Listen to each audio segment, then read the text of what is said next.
Hey, how's everybody doing? It's dyclif here, and welcome to episode 1 of my 2012 NBA draft discussion.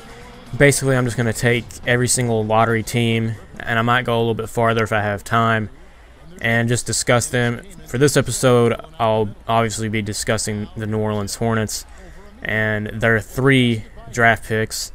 They drafted Anthony Davis, Austin Rivers, and Darius Miller, and it should be a very, very interesting offseason for the Hornets and for the NBA in general.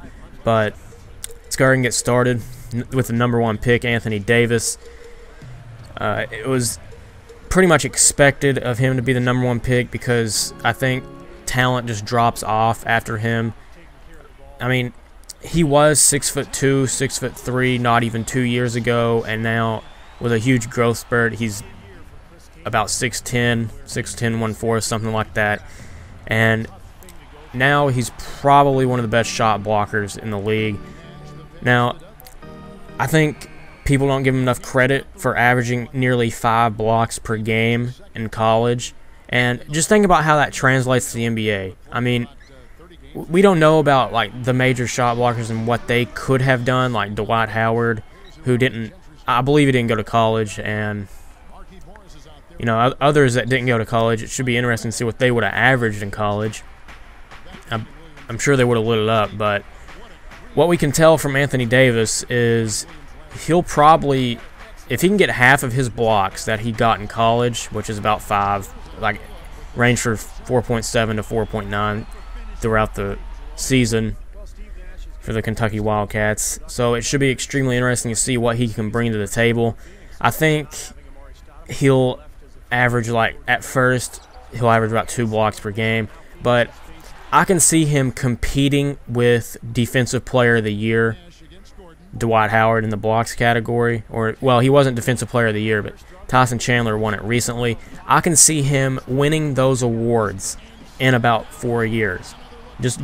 I can't predict the future or anything, but I can certainly tell you he is one of the smartest shot blockers, if not the smartest shot blocker in today's game. And I honestly think he is not necessarily the best shot blocker since Bill Russell, but I believe that he is definitely one of the smartest shot blockers since Bill Russell. And I think we'll see that translate into the NBA game. And he might not have the weight on him, but I think that really helps him in mobility, because I believe that he can move faster, he can run the break, not like other big men who are kind of slow, and some that aren't athletic. I think that sort of helps him out. He does need to gain a little bit to become a better one-on-one post defender, but I don't see him like working too much more, because that mobility means a lot in an NBA game, and being a point center like he was, because he has the mindset of a guard.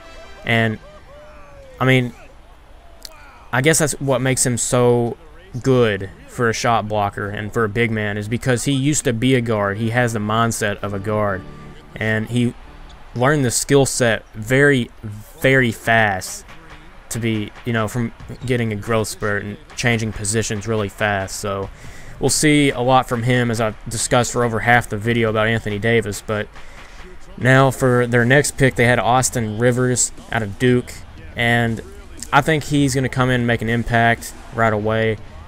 Now, some had some concerns with, we all know he's NBA ready, but will he be a great team player? And I think he'll be all right, but I can see how there can be some issues.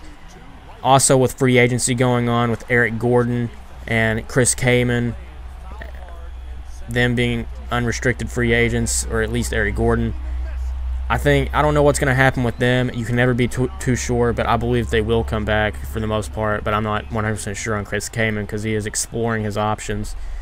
And it should be interesting to see what happens throughout, because Austin Rivers will probably not start point guard, as you see inside this game. I'm just putting him there because it works in 2K. It doesn't work in real life. It's just one of those things. And I could have got a lob right there, but so be it. Got fouled. But anyways, I see Austin being a great 6th man right off the bat, and I think he can be a key contribution to the Hornets next season. But if Eric Gordon is not there for some reason, I believe that he'll have no other option but to start shooting guard. So either way for him, I think it's going to work out for the most part, because it's hard telling what's going to happen throughout the next couple of years and who they might pick up at a later date. So now moving on to their third and final draft pick, Darius Miller. I see him being a pretty good player in the NBA. He's a hard worker, and he's mainly a glue guy, as he was for Kentucky.